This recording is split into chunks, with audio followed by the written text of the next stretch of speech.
გრძელდება ფესტივალი წელს ლიანა ისაკაძის დაბადებიდან 80 წლის იუბილეს ეძღვნება. ფესტივალი გუშინ ბორჯომში გაიხსნა, დღეიდან კი საღამოები ბათუმში გადაინაცვლებს. საღამოს იტალიელი დირიჟორი ბეატრიჩე ვენეციო ხელმძღვანელებს. ღამის სერენადები 20 სექტემბრამდე გაგრძელდება.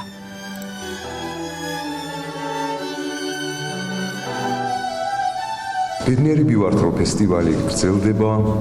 ბედნიერები ვართ იმითიც, რომ ხედავთ, რომ ეს ახალგაზრდა თაობას არამც თუ ახსოვს, აღრთვანებით ხვდება მის სახელს. მართლაც ძალიან დიდ საქმეს აკეთებს ჩვენს ქალაქში სწორედ ეს ფესტივალი.